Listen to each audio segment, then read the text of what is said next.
자, 오늘 또 주 안에서 이렇게 만나게 되어서 하나님께 감사를 드립니다. 아멘. 자, 오늘 나갈 부분은요, 오늘 지금까지 비유를 세 강의 특강을 했는데, 한 번도, 아직도 하나도 한 적이 없어서, 오늘은 새 포도주는 새 부대, 이 새 포도주와 새 부대의 비유를 가지고 시작을 하도록 하겠습니다. 왜냐하면 이 비유가 누가복음에서 가장 먼저 등장하는 비유이기 때문입니다. 왜 이 비유가 제일 먼저 나왔을까? 우린 또 무엇보다도 한 장 한 장 누가복음 읽으실 때 마치 그랬으면 좋겠어요. 우리 하늘의 모래 속에서 세계를 보고 한 송이 꽃에서 하나님의 신비를 볼 줄 아는 그런 눈이 필요합니다. 자, 여러분들 관찰자라고 세상을 관찰하면서 살아가잖아요. 근데 여러분 보세요. 과연 관찰자가 얼마나 많은가? 예? 관찰자들이 별로 없어요. 자, 우리는 그래서 좀 앞에다가 이런 단어 붙이면 좋을 것 같아요. 우아한 관찰자. 한번 우아한 관찰자가 되자. 여러분들, 우리 저 한민지 선생님이 저기 이렇게 출산, 산후, 고통받는 좀 힘들고 어려운 정신적으로 힘들잖아요. 육체적으로. 그런 분들을 이 케어할 때는 잘 관찰을 잘 해야 되겠죠. 그죠? 상태를 먼저 잘 살펴봐야 됩니다. 네. 그러니까 신앙생활 할 때도 나 자신의 영적 상태 잘 살펴봐야 되고 공부할 때는 나 자신의 지적 상태, 머리 상태를 확인해 봐야 돼요. 우리는 두 가지 잘해야 돼요. 지적 상태, 영적 상태. 그 다음에 아멘. 육신적으로 건강 상태를 항상 체크해 가면서 그런 사람이 이제 자기 관리자죠. 자기를 잘 관리해서 하시면 좋을 것 같습니다. 자, 새 포도주와 새 부대. 너무나 많이 듣는 거죠. 그쵸? 그리고 세상에 웬만한 사람들은 이 비유를 알고 있어요. 왜 알고 있죠? 우스성세 왜 이 사람들은 이 새 포도주는 새 부대라는 거를 너무나 잘 알고 있는데 제대로 알고 있는 사람은 거의 없어요. 솔직히 말씀드릴게요. 세상 사람들 대부분은 엉터리입니다. 엉터리. 엉터리가 참 많아요. 본인이 이제 뭔가를 알고 있다고 생각해요. 하지만 제대로 알고 있는 거는 과연 얼마나 될까요? 자, 그래서 제가 이거 책자를 만들면서 고민했던 게 그거예요. 사람들은 일단 엉터리가 많다. 잘못된 지식이나 풍문으로 듣는 사람들이 많다. 그리고 진정한 뜻과 의미도 잘 모르는 사람들이 많다. 그런 생각에서 출발하게 됐습니다. 자, 우리 누가복음 5장 잠깐 한번 가보도록 하겠습니다. 자, 누가복음 5장에서는요, 뭐가 처음에 등장하냐면요, 예수님께서요, 잘 보세요. 성경책에 예수님께서 게네사렛 호숫가에 가 계셨어요. 그죠? 5장에 그렇게 돼요. 그 다음에 중간에 이제 예수님이 이제 베드로와 그 형제들 통해서 물고기를 잡는 장면이 나오죠. 그 다음에 이제 우리 12절로 가면 뭐가 됩니까? 나병 들린 사람, 문둥병이라고 해서 한센병이라고 하죠. 그죠? 나병 들린 사람을 깨끗하게 하시는 장면이 나옵니다. 그 다음에 17절로 가보면요. 중풍병자를 고치시는 장면이 나옵니다. 그 다음에 27절로 가보시면 어떤 상황이 나와요? 레위가 예수님을 따르는 장면이 나오죠. 그죠? 세리 레위를 부르시는 장면이 나옵니다. 근데 우리는 집중해야 될 것은 27절부터 39절까지입니다. 27절부터 39절인데요. 자, 세리 레위의 이야기를 먼저 듣고서 오늘의 강의를 하도록 하겠습니다. 자, 세리레위가요, 세관에 앉아 있었어요. 안녕하세요. 여러분들 그 세무서 아시죠? 자, 이스라엘에는 곳곳에요, 세무서들이 있었어요. 세무서들이 있었는데 그곳에 레위가 있었어요. 영어로 텍스 컬렉터라고 그래요. 텍스 컬렉터. 세금 징수원이라고 해요. 세금 징수원. 그러니까 세금 징수원은요, 이스라엘에는요, 여러 계급이 있었어요. 옛날 때. 마지막 계급이 뭔지 아세요? 최하층 계급이, 아, 저 계급이요. 세리예요, 세리. 그러니까 얼마나, 근데 이름이 이 사람은 레위잖아요. 그죠? 그러면 이 사람이 어디 지파 사람이라는 걸 알 수 있어요? 레위 지파 사람인 거라는 것을 알 수가 있어요. 맞아. 네. 보름 때는 근데 레위 지파는 어떤 지파입니까? 염색을 자주 안 하는 게 낫지. 네. 제사장 지파죠. 그죠? 제사장 지파예요. 제사장 지파니까, 근데, 레, 보세요. 저 찬송가 틀고 있었더니 시끄럽다 그랬어. 지금 아니. 그 유튜브로 쓰는 거. 아니, 네. 손님은 괜찮아. 할게요. 나 지금 찬송 듣고 있으면.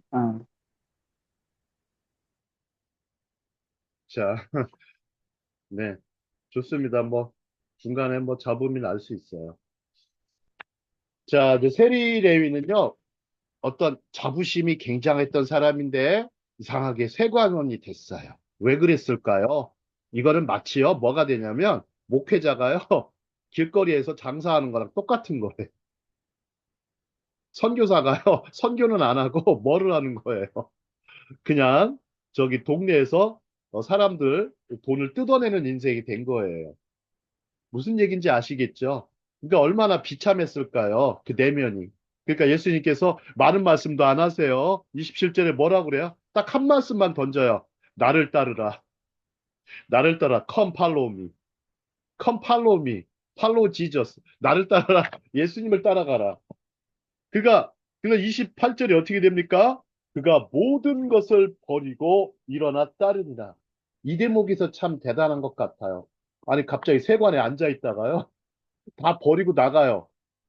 사직서도 안 쓰고 나 이제 그만 이제 이 일 그만둘래 하면서 바로 이제 예수님을 따르기 시작합니다.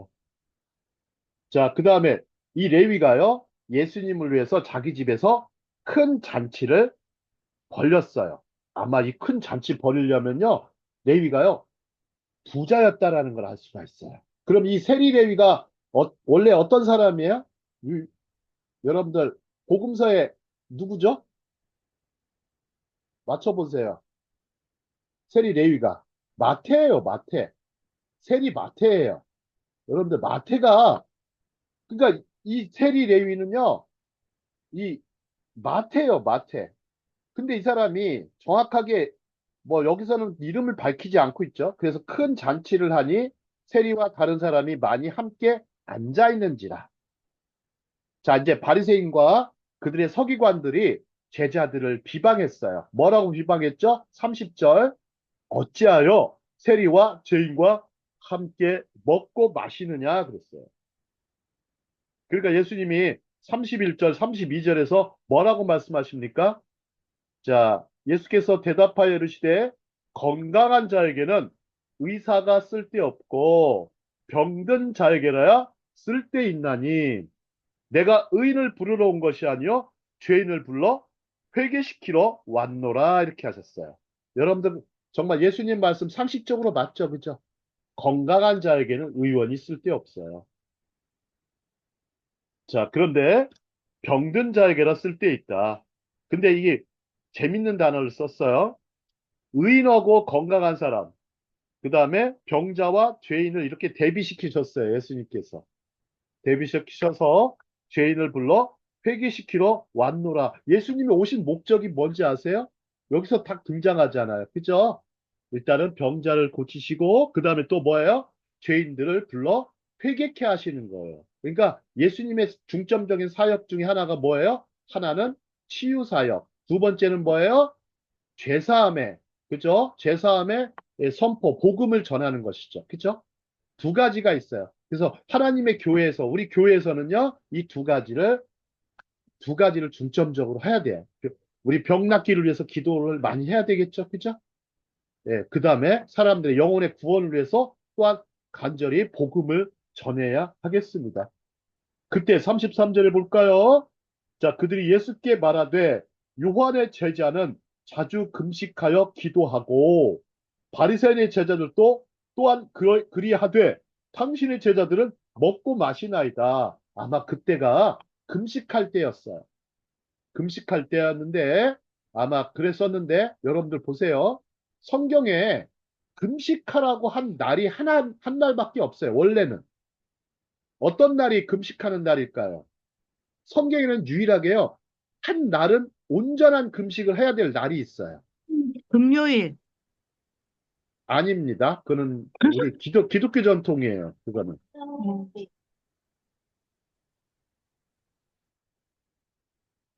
대속죄일. 대속죄일은 하루를 온전히 금식하는 날이에요. 그걸 대속죄일을 용키푸르라고 그래요. 용키푸르. 대속죄일. 이게 언제입니까? 대제사장이 지성소에 들어가는 그런 날이죠. 그래서 백성들의 죄를 지고 들어가는 날이에요. 그때가 지성소에 들어가는 날이 대속죄일입니다. 대속죄. 그때는 금식하는 것입니다. 그래서 성금요일에 왜 금식할까요? 바로 예수께서 죽으신 날을 우리가 기억하고 마치 대속의 십자가잖아요. 그죠? 대속의 십자가. 대속의 십자가에 달리신 누가 달리셨다고 생각하세요? 대제사장께서. 우리 히브리서에 보시면 예수님을 대제사장이라고 묘사하고 있어요. 제가 예전에 예수님은 누구신가에 대해서 너무 궁금했어요. 그래서 하나님께 물었어요. 예수님은 누구십니까? 예수님은 누구십니까? 예수님은 진정 누구십니까? 알 듯 말 듯 합니다. 그랬더니 하나님께서 새벽에 딱 네 글씨만 딱 말씀하셨어요. 대제사장, 대제사장, 대제사장. 한 세 번의 음성이 들려오는데 그걸로 딱 알겠어요. 이게 우리를 대속하시기 위해서 대제사장으로서 또 하나님의 어린 양으로서 또 이렇게 우리 죄를 지고 가셨구나. 그리고 다시 부활하시고 다시 오실 것이라는 것을 제가 그때 더 크게 확신하게 됐어요. 자, 그러면서 이제 예수님이 이때 비유를 말씀하십니다. 왜 금식하자? 그러니까 말씀하세요. 자, 혼인집 손님들이 자, 34절입니다. 신랑과 함께 있을 때에 너희가 그 손님으로 금식하게 할 수 있느냐 그래요. 그러나 그날에 이르러 그들이 신랑을 빼앗기리니 그날에는 금식할 것이니라 그랬어요. 그날에는 금식할 것이니. 자, 우리 이제 성금요일 뭐 금식하는 것은 바로 예수님의 이렇게 신랑 대신 예수님의 빼앗기는 날을 생각하기 때문입니다. 자, 그리고서 또 36절에 보면 이때 비유를 말씀하세요. 자, 새 옷과 그 다음에 낡은 옷, 그 다음에 새 포도주와 낡은 가죽 부대, 그 다음에 새 부대를 이제 말씀하십니다. 자, 우리 이제 36절로 가보도록 하겠습니다. 자, 36절. 또 비유하여 이르시되 새 옷에서 한 조각을 찢어 낡은 옷에 붙이는 자가 없나니 만일 그렇게 하면 새 옷을 찢을 것이요. 자, 또 새 옷에서 찢은 조각이 낡은 것에 어울리지 아니하리라. 되게 상식적인 것 같아도 예수님이 이 비유를 우리가 좀 제대로 설명하려면 쉽지 않습니다. 자, 그 다음에 37절. 새 포도주를 낡은 가죽 부대에 넣는 자가 없나니 만일 그렇게 하면 새 포도주가 부대를 터뜨려 포도주가 쏟아지고 부대도 못 쓰게 되리라. 38절. 자, 우리 38절 음소거하시고 한꺼번에 이렇게 같이 읽겠습니다. 시작. 새 포도주는 포도주는 새 새 부대에 부대에 넣어야 넣어야 할 할 것이니라. 것이니라. 여러분들 되게 예수님의 말씀이 되게 상식적이죠. 그죠? 우리 일상생활에서 이루어진 걸 가지고 예수님은 하나님 나라의 진리를 하나님 나라의 진리를 비유로 이렇게 설명하시는 거예요. 자, 예수님의 메타인지라고 할 수 있어요. 자, 39절. 묵은 포도주를 마시고 새 것을 원하는 자가 없나니 이는 묵은 것이 좋다 함이니라. 이게 무슨 말인지 잘 모르시겠죠? 왜 묵은 포도주를 좋아하고 새 포도주를 싫어하는지. 이거 포도주 마시는 사람들은 알아요. 오래된 포도주가 더 좋다고 생각하죠. 자, 굳어진 습관, 율법적인 삶, 옛날 과거의 어떤 성령 충만, 이거 다 묵은 것들입니다. 이것이 아직도 좋대요. 이걸 가지고 살아가는 성도들이 대부분이라는 거예요. 자, 이 부분에 대해서는 좀 구체적으로 들어가도록 하겠습니다. 자, 다음 장 보겠습니다. 자, 여러분들, 새 포도죠? 참 탐스럽고 맛있게 생겼어요. 자, 이스라엘은 포도원입니다. 이스라엘을 비유할 때 가장 많은 비유가 포도원이에요. 그 다음에 무화과 나무로 또 비유를 해요. 이 포도원 쪽에요. 무화과 나무도 같이 심었어요. 그 이스라엘은 포도원과 무화과 나무의 나라입니다. 그런데 여러분들, 이 포도원, 네. 그런데 예수님은 요한복음 15장에서 포도원을 얘기하고 계세요.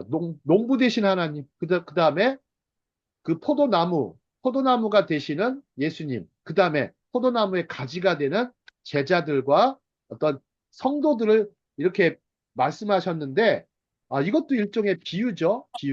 그래서 우리가 이 포도 공부할 때는 바로 이스라엘의 모습 혹은 나의 모습을 생각하면서 공부를 하셔야 됩니다. 자, 지상의 사건들, 여러분 보시죠. 지상에 많은 사건들은 발생해요. 여러분, 그렇죠? 하루하루, 매일매일 살아가면서 우리는 사건들을 만나게 돼요. 어떤 다른 사람이 겪기도 하고, 심지어 내가 겪기도 하죠. 그죠? 항상 어떤 상황들이 펼쳐져요. 자, 그런데 예수님은 지상의 사건들은 하늘의 사건들을 설명하는데 쓰셨어요. 지상의 사건들은요, 우리가 일어난 사건들이요, 그냥 일어나는 게 아니고, 하나님 나라의 하늘의 사건들과 연관을 시키셨어요. 자, 새로운 진리를 예수님은 전달하기 위해서 이 세상에 알려진 분명한 진리 혹은 상식을 사용하시는 유비법을 쓰신 거예요. 유비법. 유비나 비유. 여러분, 비유 거꾸로 하면 유비죠. 그죠? 유비 거꾸로 하면 비유가 돼요. 같은 말이에요. 이렇게 사용하시는 거예요. 근데 이거 생각해 볼까요? 옛날에 그 랍비들, 학자들, 선생들을 또 비유를 많이 썼을 것 같아요. 근데 예수님의 비유하고는 어떤 차이가 있을까요? 우리 은숙 목사님 좀 잠깐 말씀해 주실 수 있을까요? 왜 랍비들을 쓰는 비유와 예수님이 쓰는 비유는 이렇게 다를까?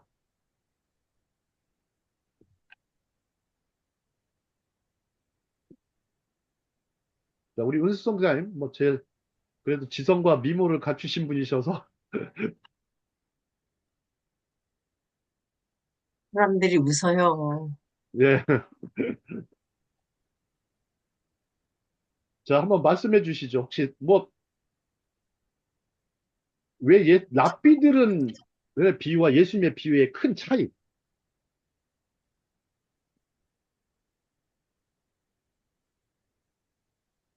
생각을 안 해보셨죠? 그죠? 근데 예수님의 비유는 굉장히 쉬운 일상생활에서 다 누구나 이해할 수 있는 거를 가지고 심오한 진리를 말씀하시고, 어, 자기의, 자기의 이익을 위해서 얘기하지 않잖아요. 네. 성중을 위해서 이해하고. 랍비들은 그렇지 않나요? 이게 이제 강의실에서요, 제가 이제 질문을 하면요, 답변할 수 있는 학생이 한 명도 없어요. 그게 당연한 거예요. 당연한 말씀, 거예요. 근데 예수님의 비유를 잘 보시면 두 가지 성격이 있다겠죠. 하나는 뭐예요? 계시성. 계시를 해주시고, 하나는 은닉성이에요. 계시도 해주시고, 은닉을 숨겨놓으셔요. 하나는 사람은 드러내시고, 하나는 또 이렇게 숨겨놓으십니다. 네.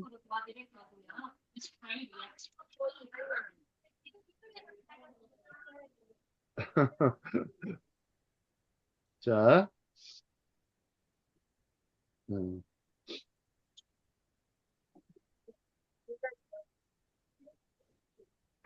자, 예수님께서는요, 예수님의 비유는 이렇게 메모해 놓으셔요. 그 되게 종말론적이에요. 잘 듣고 수용하는 사람들한테는 구원의 길이 제시되지만 수용하지 않고 거부하는 사람들한테는 심판의 길이 제시되는 거예요. 심판의 길이 제시되는 거예요. 그래서 이 예수님의 비유는 무척 우리가 생각할 때는 잘 모르겠지만 종말론적이에요. 자, 그 다음에 가보도록 할게요. 자, 비호환성에 대하여. 네, 아직 잡음이 많으세요.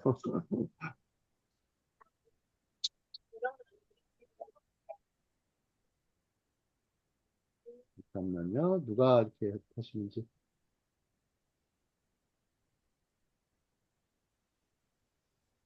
예, 됐습니다. 자, 음. 자, 비유의 비호환성에 대하여. 자, 비유의 의미는 아주 명백해 보입니다. 자, 새 옷을 잘 볼게요. 새 옷. 새 옷. 새 옷은 우리, 뭐, 은숙성 선생님 좀 읽어주시겠어요? 새 옷은. 새 옷은 복음, 은혜, 왕국, 교회이고 낡은 옷은 옛 언약, 율법, 유대교이다. 아무도 낡은 옷을 입기 위해 새 옷을 찢지 않는다. 은혜와 율법은 섞이지 않는다. 이 부분이 되게 좋아요. 은혜와 율법은 섞이지 않습니다. 은혜와 율법은 섞이지 않아요. 자, 새 옷은 복음, 은혜, 왕국, 교회이고, 하나님 나라, 교회이고, 낡은 옷은 옛 언약, 율법, 유대교를 대표할 수가 있습니다. 우리가 아무도 낡은 옷을 입기 위해 새 옷을 찢지는 않습니다. 낡은 옷과 새 옷은 엄연히 구별되는 것입니다. 자, 마찬가지로 이 부분도 읽어주시겠어요? 마찬가지로 새 포도주는 복음, 은혜, 왕국, 교회이고 낡은 포도주 부대는 구약, 율법, 유대교이다. 새 포도주가 낡은 부대를 터뜨리고 쏟아지는 것처럼 교회의 왕국의 새 언약 복음도 구약, 모세, 율법주의적 유대교 종교에 부어진다면 낭비될 것이다. 자, 이제 새 옷은 그리스도의 교훈이에요. 쉽게 설명할게요. 그리스도의 교훈을 새 옷이라고 하고, 낡은 옷은 그냥 유대주의예요. 유대주의. 자, 유대주의는 오랫동안 처음에는 시작은 참 좋았었어요. 나중에는 형식과 위선에 젖어들었어요. 그것이 마치 뭐가 됐냐면 복음의 장애물이 됐어요. 복음의 장애물이 됐습니다. 그래서 이 예수님의 이 비호환성 서로 호환되지가 않아요. 율법과 은혜는 호환되지 않습니다. 자, 그렇다면 우리 좀 생각해 볼 게 있어요. 자, 피르케 야보트라는 우리 탈무드로 잠깐 가볼게요. 이 선조들의 어록, 아버지의 어록이란 뜻이에요. 자, 이 얘기는 뭐냐? 엘리샤 벳 아부야가 말했어요. 자, 어린 시절에 공부하는 사람은 무엇에 비유할 수 있습니까? 라는 질문을 받았대요. 자, 그러니까 이 부분을 제가 새 포도주와 새 옷에 설명할 때 이 비유를 자주 얘기해요. 그는 새 종이에 쓴 잉크에 비할 수 있다. 그러나 어른이 되어 공부하는 사람은 무엇에 비할 수 있겠습니까? 그는 얼룩진, 이전에 사용되어 지워진 종이에 쓴 잉크에 비할 수 있다. 너무나 적절한 비유죠. 그죠? 자, 어린아이들 보세요. 늘 새롭죠? 생기가 그래서 항상 넘치는 거예요. 아이들 보면. 얼마나 생기가 넘치고 새롭고 항상 어떻게 합니까? 궁금하다고 늘 알고 싶어가지고 막 호기심 강하죠. 그죠? 그래서 어린이 전도는 참 쉬워요. 쉬운데 이 어린아이들은 마치 그것이 뭐냐면 새 종이에 쓴 잉크에 비할 수 있기 때문이에요. 근데 나이 든 사람들은 참 어려워요. 나이 들어서 공부하려고 그러면 왜 이렇게 어려운지. 근데 대부분 뭐라고 말을 해요? 나는 머리가 나빠서, 기억력이 떨어져서. 그 얘기는 잘못된 것이고 이미 얼룩진 종이란 뜻이에요. 얼룩진 종이에 잉크를 쓰려니까 어려운 거예요. 아시겠죠? 그죠? 자, 근데 바빌론의 랍비 요새 벤 예후다라는 사람이 있었어요.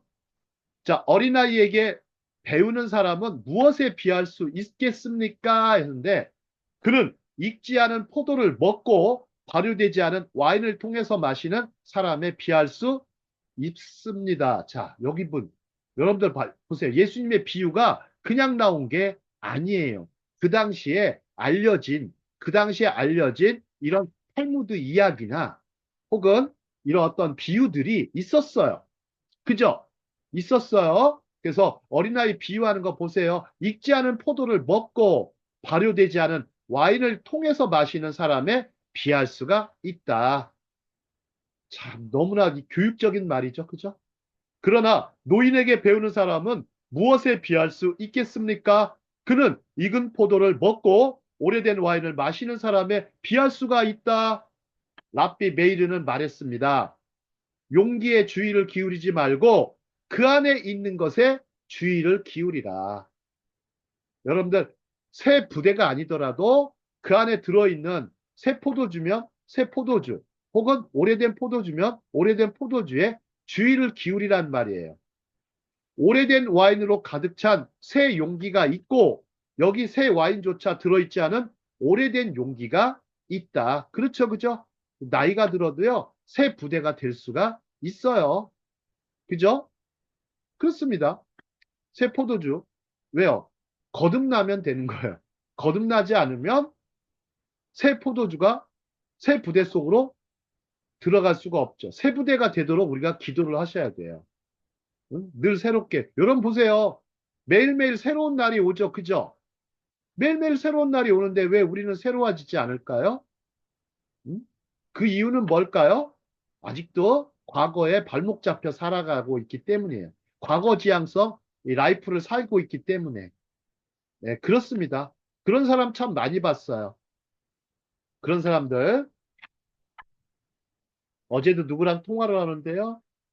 자신의 이제 과거의 상처를 얘기를 해요. 하면서 당신은 그런 상처를 겪어본 적이 있느냐? 나는 겪어본 적은 없다 그랬어요. 그러나 더 큰 상처도 많다, 나에게도. 근데 그 얘기를 해주면서 전화를 끊었는데, 지독하게 이제 과거에 묶여가지고, 그걸로 그냥, 자산으로 삼아서 살아가는 사람이 있어요. 그걸 자산으로 어떻게 삽니까? 그걸 발판으로 삼아야지. 그죠? 그걸 발판으로 삼아서 좀 새롭게 더 나아진 삶을 살아가야 되겠죠. 그죠? 더 나은 사람이 되어서 그래야 더 나은 세상을 만드니까. 그렇죠? 자, 그러면 이제 배경으로 갈게요. 첫 번째 이야기 배경, 세리 레위와 연회 보겠습니다. 자, 예수께서는 옛 언약, 자, 의로움을 얻기 위해 힘든 수행을 요구하는 모세의 율법, 여러분 율법과 은혜로 믿음을 통해 구원받는 새 언약을 대조하셨어요. 자, 모든 것은 예수께서 의도적으로 로마를 위해 세금을 징수하는 유대인을 발견했기 때문에 시작되었어요. 이들은 멸시받는 사람들이었어요. 자, 왜 멸시받았냐면요. 세금을 걷어서요. 4분의 3은요. 자신들이 착복했어요. 4분의 1만 로마에 갖다 줬어요. 4분의 3은 착복을 해가지고 높은 고위층 사람들한테 바치고 뇌물로 바치고 또 다른 사람들한테 선물로 돈을 주고 그렇게 했단 말이에요. 세금을 횡령하고 세금을 포탈하고 아주 나쁜 잘못을 저질렀죠. 제가 아는 선배가 세무대학을 다녔었어요. 예전에. 세무대학 다녔는데 본인도 이제 세무공무원을 해야 되는데 안 했어요. 예수를 믿고서. 왜 안 했을까요? 3학년쯤 되니까 남들의 세금을 가지고 횡령하고 마음대로 유용하는 게 너무나 자연스럽게 되기 시작하더라는 거예요. 1, 2학년 때는 되게 정직하고 깨끗했는데 3학년, 4학년쯤 되면요 변하기 시작한다는 거예요. 왜 그럴까? 왜 그럴까? 그러면서 자신이 그것을 회개하고 성경 공부를 하면서 회개하고 거듭났어요. 대학교 3학년 이후에. 네, 자, 그런 분도 봤어요. 자, 이들은 자기 민족에 대한 배신자로 여겨졌어요. 그리고 이들은 보통 사기꾼들이었고 사람들에게 과도한 요금을 부과하여 자기 주머니를 채웠습니다. 이들은 종교인들이 어울리는 사람들이 아니었어요. 하지만 예수께서는 그들로 가득 찬 방에서 연회에 앉기로 선택하셨어요. 참 신기한 일이죠. 그죠? 신기한 일이에요. 자, 예수님과 종교인의 모습은 너무나 달랐어요. 자, 다음 장 보겠습니다. 그러면 우리 서기관과 바리새인들을 생각해 볼까요? 우리는 서기관 바리새인은 어떻게 생각해요? 그냥 나쁜 놈들이랑 생각해요. 아주 나쁘고, 근데 꼭 그렇게 나쁜 사람이라고 생각하시기보다는요, 이들이 이들의 어떤 예, 이들 중에도 굉장히 괜찮은 사람들 많았어요. 예수님 제자 중에도, 그죠? 예수님 제자 중에도요, 여럿 있었어요. 자, 당연히 그 가운데에는 모세의 율법을 지키고 전파하는 지역, 서기관과 바리새인들이 있었다. 그리고 예수님은 그것을 알고 계셨다. 그들을 자극하고 계셨어요. 그래서 그들은 미끼를 물고 왜 그런 사람들과 함께 먹습니까? 라고 물었어요. 아니, 랍비, 선생님, 왜 이 세리와 다른 죄인들하고 왜 먹고 마십니까? 이게 말이 됩니까? 어? 자존심도 없어요? 유대인의 자존심도 없냐고. 이렇게 얘기하는 거예요. 자, 종교적인 유대인들을 볼까요? 결코 이들은 더러운 것을 만지거나 죄인들과 함께 먹지 않을 것이다. 그러나 많은 교사, 랍비로 여겨지는 예수님이 여기 있었고, 그런 사회의 찌꺼기와 함께 식사를 하고 있었다. 제가 표현이 좀 저래도 용서해 주십시오. 제가 번역가입니다. 자, 그는 사회의 찌꺼기와 함께 식사를 하고 있었다. 그래서 그는 건강한 사람은 의사가 필요 없다고 대답하셨다. 맞는 말이죠. 그죠? 자, 증상이 없는 사람은 의료적 도움을 구하지 않습니다. 제가요, 이비인후과를 다니는데 그 오늘 월요일 날에 너무 아파가지고 자, 그래서 염증이 심하게 나니까 온몸이 막 붓기 시작하니까 얼굴이 이비인후과를 갔더니 빨리 가라고 큰 병원 가라고 그래서 달려갔더니 마침 또 의사가 없어요. 얼굴은 그냥 퉁퉁 버가지고 그냥 마치 호빵맨처럼 됐었는데 근데 이제 다음날 의사가 마침 있더라고요. 그래서 약을 딱 처방해 주면서 아 정말 건강한 자에게는 의원이 필요 없구나라는 예수님의 말씀이 너무 떠올랐어요. 그래서 자 의사의 존재라는 게 참 의사가 소중한 존재죠. 그죠? 의사는요 희소성이 높은 사람이에요. 가치가 높은 사람이에요. 또한 예수님은 자기 의로움에 자신감이 있는 바리새인들이 결코 그를 구세주로 찾지 않을 것이라고 암시하셨어요. 그들은 필요성을 보지 못했어요. 그들은 온전하고 깨끗하다고 여겼어요. 자, 이제 죄인들과 함께 하신 예수님 보겠습니다. 하지만 예수님은 죄인들과 함께 앉으셨어요. 자, 예수님은 그들의 피를 아셨어요. 자, 나는 의인을 부르러 온 것이 아니요 죄인을 불러 회개로 부르러 왔노라. 자, 율법을 지킴으로써 구원을 추구하는 자들은 율법에 의해 심판을 받을 것입니다. 그죠? 그 율법은 그들을 짓밟을 것입니다. 하지만 예수님의 사역은 죄인들을 위한 화해. 여기다 동그라미 치세요. 화해. 화해가 중요해요. 하나님과 죄인 사이의 화해. 화해하는 거예요. 자, 그 다음에 은혜, 구원의 사역이었다.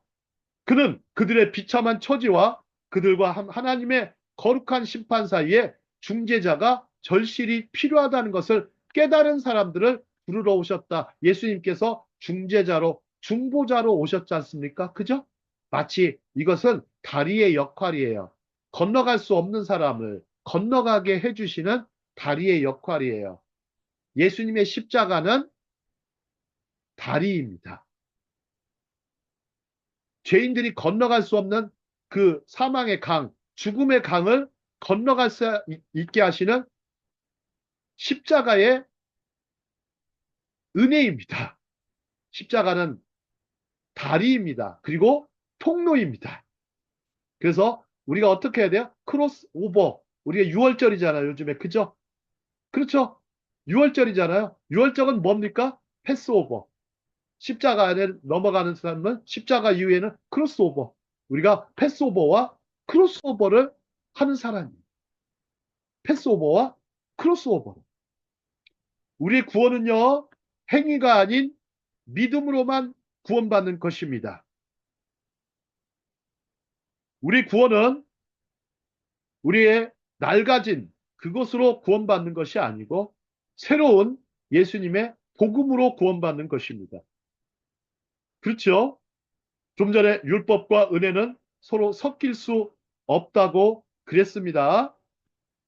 자, 묵은 포도주와 새 포도주를 잠깐 생각해 볼까요? 우리 포도주 하면은 떠오르는 말씀. 자, 떠오르는 말씀이 어디가 떠오르십니까? 은숙 성자님. 요한복음 2장이요. 예, 요한복음 2장. 아, 그렇습니다. 요한복음 2장을 좀, 이 2장이 왜 1장을 넘어서 2장에 처음 예수님의 어떤 기적, 예수님의 7대 기적이 나오는데 그 중에 첫 번째의 기적이 바로 물이 포도주로 변하는 것이죠. 그죠? 자, 변화하는 것입니다. 자, 물은 이제 화학기호로 뭐가 됩니까? 화학기호로 H2O죠. 자, 포도주는요. C2H5OH죠. 제가 대학교 1학년 때 외웠던 건데 아직도 외우고 있습니다. 예. 자, 근데 예수님의 이 포도주는요, 새 포도주예요. 근데 사람들이 만든 것은 뭐야? 연회에 쓰는 포도주는 뭐예요? 묵은 포도주예요. 제가 오늘 비유를 전하면서 요한복음 2장을 어제 묵상을 다시 했어요. 아니, 이게 보면, 아, 저희에게 포도주가 떨어졌다. 예수님의 어머니 마리아가 왔어요. 혼인잔치에 가나에 어? 웨딩, 웨딩 이벤트 하실 때 예수님과 예수님의 제자들이 왔고 예수님 어머니가 딱 말씀을 드립니다. 거기에서 섬기고 계셨어요. 자, 저희에게 포도주가 없다. 포도주가 떨어졌다. 그러니까 이게 큰일 났죠. 그죠? 아, 그렇잖아요. 포도주가 잔치의 기분과 흥을 돋궈주는 거잖아요. 그런데 그 포도주가 떨어졌어요. 결정적으로. 그럼 어떡하겠어요? 그러니까 예수님께서 하인들에게 명하셨죠. 그죠? 물항아리에 뭘 부어라? 그렇죠. 물항아리가 몇 개 있었습니까? 그 당시에? 기억 잘 안 나시죠? 우리가 교회 오래 다니면서도요, 왜 이렇게 말씀을 잘 기억 못 하냐면, 묵상을 안 해서 그래요. 큐티가 그래서 중요해요. 묵상을 잘 하셔야 돼요. 이 묵상에는요, 지식도 들어가야 돼요. 자, 그 당시 예수님께서, 자, 물항아리에 두세 통 되는 돌항아리 6이 있었어요. 6개 물항아리가 있었는데, 이제 바쁜 하인들한테 항아리에 물을 채우라고 말씀하셨어요. 하인들이 순종했죠. 하인들이 아구까지, 즉 목까지 물을 채웠어요. 찰랑찰랑하게 채웠단 말이에요. 그리고 이제는 떠서 연회장에게 갖다 주어라 그랬습니다. 갖다 주었더니 자, 우리 요한복음 2장 9절로 가보도록 하겠습니다. 요한복음 2장 9절. 자, 요한복음 2장 9절로 가겠습니다. 자, 연회장은 물로 된 포도주를 맛보고도 어디서 났는지 알지 못하되, 여러분들 보세요. 여기다 밑줄 치세요. 물로 된 포도주. 세상에 포도에서 포도주가 나와야 되는데, 물에서 포도주가 나오니까 깜짝 놀랬죠? 근데 알지 못하되, 물떠온 하인들은 알더라. 연회장이 신랑을 불러 말합니다. 10절 말하되 사람마다 먼저 좋은 포도주를 내고 취한 후에 낮은 것을 내거늘 그대는 지금까지 좋은 포도주를 두었도다. 아, 여러분들 취하면 어때요? 자꾸 더 술을 요구하잖아요, 사람들이. 근데 마셨는데 너무 좋은 거예요. 자, 11절 가볼까요? 예수께서 이 첫 표적을 갈릴리 가나에서 행하여 그의 영광을 나타내심에 제자들이 그를 믿더라. 첫 표적. 여러분들 보세요. 첫 표적은 변화였어요. 변화였어요. 우리에게 가장 중요한 표적은 뭐예요? 우리의 변화입니다.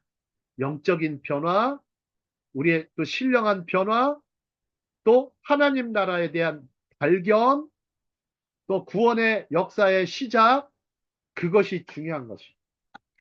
자, 묵은 포도주는 새 포도주가 에서 묵은 포도주가 떨어지자 새 포도주가 나왔죠. 그죠? 근데 예수님의 이 기다리심을 잘 봐야 돼요. 제가 묵상하면서 눈물을 흘렸어요. 예수님께서는요, 묵은 포도주가 떨어질 때까지 기다리셨어요. 완전히 떨어질 때까지 기다리셨어요. 저희에게 포도주가 없다. 그럴 때까지 예수님은 기다리셨어요. 그리고 나서 포도주가 완전히 떨어지자마자 예수님은요, 새 포도주를 만드신 거예요. 새 포도주를 만드신 거예요. 가나의 포도주는요, 가나 올림자인체의 포도주는 사람이 만든 것입니다. 하지만 새 포도주는 예수님이 만드신 거예요. 그것을 뭐라고 그래요? 은혜라고 하는 거예요. 가나의 포도주는 우리 율법과 비유할 수가 있어요. 하지만 예수님의 포도주는 하나님 나라의 은혜, 새 포도주가 되시는 것입니다. 우리 옛날 포도, 우리 옛 포도 생각해 볼까요? 옛 포도주. 이거 묵은 것이 좋다고 그러죠. 그죠? 우리가 뭐예요? 익숙한 것이 좋은 거예요. 그렇게 생각하는 거예요. 익숙함에 속아 사는 거예요. 익숙함에 속아 사는 거예요. 그죠? 그런 거예요. 제품은 새로운 신상을 사면서, 상품은 새로운 신상을 사면서, 삶은요, 옛날 방식에 젖어서 벗어나지 못하는 게 우리의 모습이에요. 특히 나이가 들수록 그게 더 심해져요. 나이가 들수록. 이걸 뭐라고 그럽니까? 성경에서는 장로들의 전통이라고 부릅니다. 장로들의 전통, 다른 말로 붙일게요. 마틴 로이드 존스 목사님은 이걸 뭐라고 불렀어요? 메모해 놓으세요. 영적 침체라고 불렀어요. 스피리추얼 디프레션. 스피리추얼 디프레션이라 불렀어요. 영적 침체. 영적 침체라고 불렀어요. 우리 이사야, 성경 이사야, 지금 대부분 다 음소거 해 놓으셨는데, 예, 음소거 하고 들으실 수밖에 없는 걸 알지만, 좀 성경 읽을 때는 좀 제가 나레이터가 필요해요. 가끔씩. 자, 우리 이사야 30장 펼쳐볼게요. 30장 15, 18절. 이사야 30장. 이사야 잠깐 펼쳐볼게요. 30장. 자, 15에서 18절. 이사야 30장 15, 18절. 자, 보겠습니다. 30장 15, 18절. 자, 누가 읽어주실까요? 어디 한번 부탁 좀 드려야 되겠네.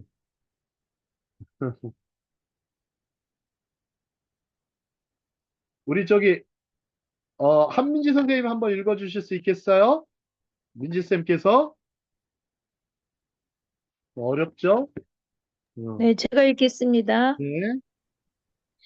주 여호와 이스라엘의 거룩하신 이가 이같이 말씀하시되 너희가 돌이켜 조용히 있어야 구원을 얻을 것이요 잠잠하고 신뢰하여야 힘을 얻을 것이오늘 너희가 원하지 아니하고 이르기를 아니라 우리가 말 타고 도망하리라 하였으므로 너희가 도망할 것이요 또 이르기를 우리가 빠른 짐승을 타리라 하였으므로 너희를 쫓는 자들이 빠르리니.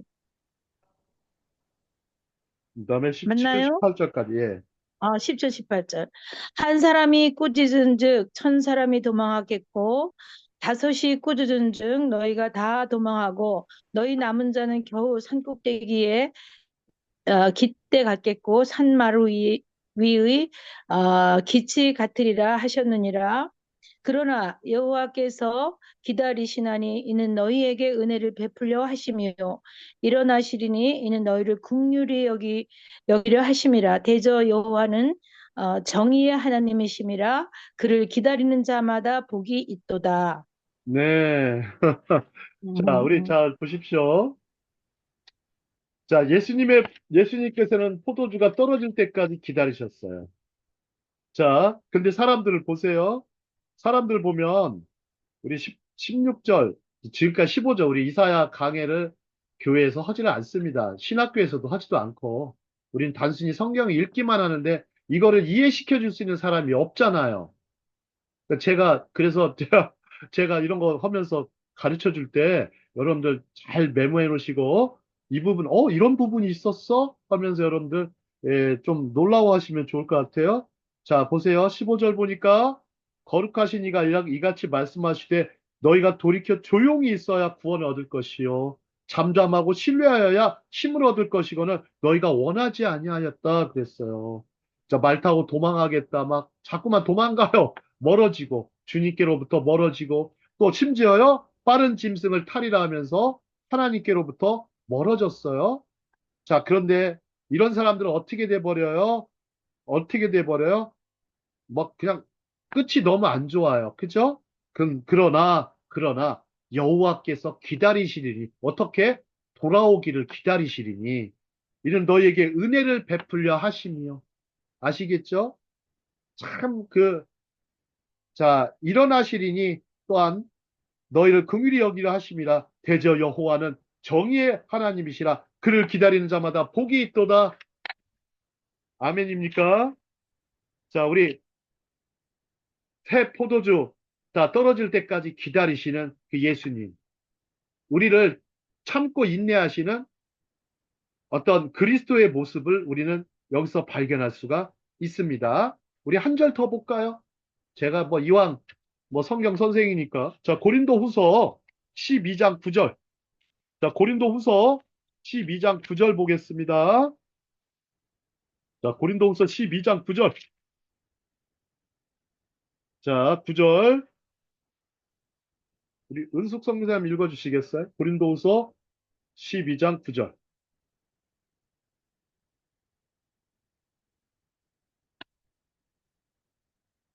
예, 음속해 주시고. 안 찾았습니다. 예, 12장 9절이요. 자, 나에게 이르시기를 내 은혜가 내게 족하도다. 이는 내 능력이 약한 데서 온전하여 짐이라. 여기서 약한 데서 온전하여 짐이라에 밑줄 치세요. 이건 완전히 포도주가 떨어진 상태와 똑같아요. 거기서 오히려 온전해지는 역사를 경험하는 겁니다.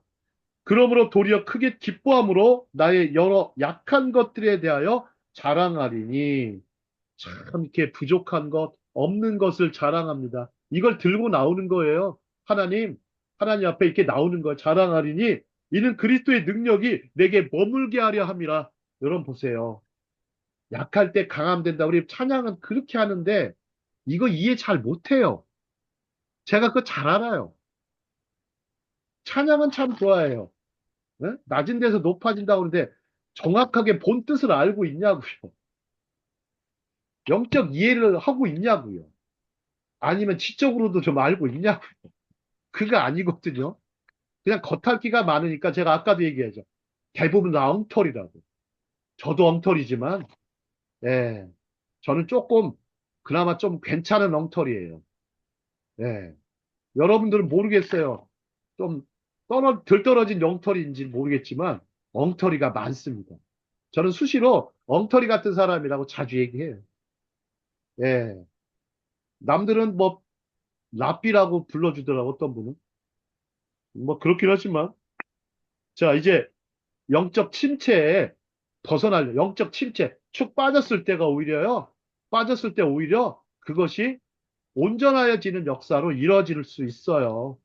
근데 무지해가지고 자기가 어떤 상태인지도 모르고 살아가는 사람들이 대부분입니다.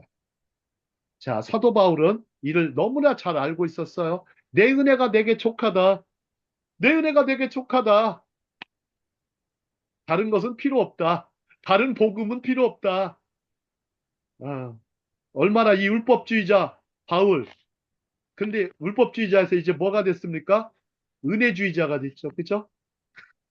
너무나 멋있습니다. 자, 좀 전에도 말씀드렸듯이 우리가 예수님께서는 포도주, 묵은 포도주, 오래된 포도주가 떨어질 때까지, 사람이 만든 포도주가 떨어질 때까지 기다리셨다가 직접 예수님이 물을 포도주로 바꾸셨죠. 하인들의 순종과 예수님의 어머니 마리아의 부탁과 그 다음에 연회장의 필요를 또한 채워주셨습니다. 그죠? 그래야 그 잔치가 아주 은혜롭게 끝났죠. 그죠? 자, 그렇습니다.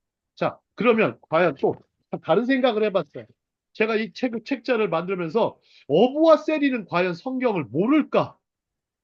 성경을 모를까? 좀 전에 이제 제가 강의할 때, 세리, 레위, 과연 이 사람은 성경 모를까? 아, 죄인들, 그러면 서기관들과 율법사들, 종교인들만 제대로 알고 있을까? 자, 우리 한번 생각해 볼까요? 우리 거꾸로 생각해 볼까요? 교회에 목회자와 성도들이 있어요. 자, 목회자들은 성경의 진리를 제대로 알고 있을까요? 그럼 성도들은 성경의 진리를 잘 모를까요? 여러분들 이거 생각해 보셔야 돼요. 되게 중요한 부분이에요. 중요한 부분이에요. 자, 예수님 시대에 초등교육에는 성경을 광범위하게 암기하고 토라에 대한 지식이 포함되어 있었어요. 갈릴리의 교육 수준은 유다의 수준을 능가했을 수도 있으므로 어부와 세리조차도 성경에 대한 훈련을 받았어요. 어려서부터 최마 교육을 받았단 말이에요. 아시겠죠? 다니엘과 새 친구들만 봐도 알 수가 있어요. 그러나 매우 재능 있는 사람들만이 12세나 13세가 넘어서도 공부를 계속했고 진정으로 뛰어난 사람들만이 아마도 부유한 사람들만이 현자들의 제자가 되었어요. 비빈이라는 사람이 쓴 책자예요. 이 사람은 유대학의 아주 전문가인데요. 우리가 초등교육을 받은 사람들 옛날 많으셨잖아요. 근데 이분들 보세요. 한자 공부 많이 하신 분들 되게 똑똑하세요? 안 똑똑하세요? 글씨 같은 거 보면 되게 잘 쓰셔요. 그죠? 초등밖에 안 나오셨는데. 예? 어마하신 분들이 많아요. 명심보감. 그죠? 동몽선습, 명심보감, 효경, 그 다음 천자문, 그 다음에 뭐도 읽습니까? 논어, 맹자, 혹은 사서 삼경도 좀 어느 정도 읽을 수가 있는 시기가 있죠. 하지만 그것은 읽을 수가 없어요. 저도 아버지가 한문 선생님이셨어요. 아버지는 그 당시로 말하면 엘리트였어요. 옛날로. 근데 아버지한테서 5학년 때 이미 주역을 공부했어요. 제가. 주역. 그때는 공부를 잘하던 시기였어요. 근데 지금도 생각이 많이 나요. 지금도 생각이. 한자만 알아도 사람이 이렇게 똑똑해지는구나. 근데 예수님을 믿고 나서부터는 성경만 알아도 이 사람이 너무나 지혜로워지는 거예요. 성경만 제대로 알아도.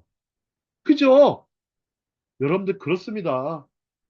그래서 여러분들 보면 학력이나 스펙을 너무나 강조를 많이 하는데 제가 그걸 너무 해가지고 죄송합니다.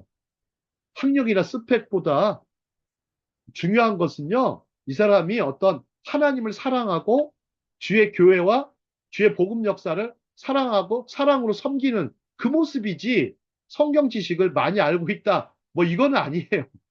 아니에요. 자, 나중에 보세요. 복음서와 서신서를 보면 이들의 높고 웅장한 성경 지식과 영성은 놀랍기만 합니다. 그죠?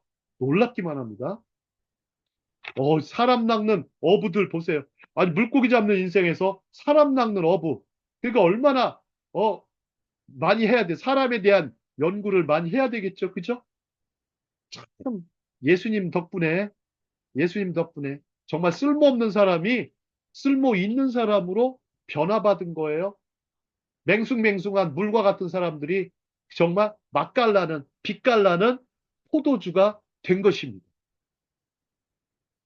자, 그럼 보겠습니다. 여러분들 명불허전이라는 말 아시죠? 아이, 오래된 것이 더 좋아. 구간이 명관이야. 명불허전.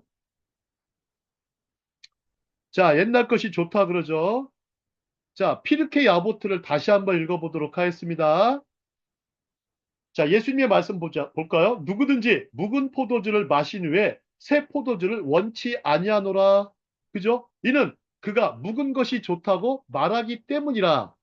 이 비유가 예수님의 토라 가르침, 즉 새 포도주와 바리새인의 토라 가르침, 묵은 포도주를 비교하는 것이라면 그 의미는 완벽하게 명확해집니다.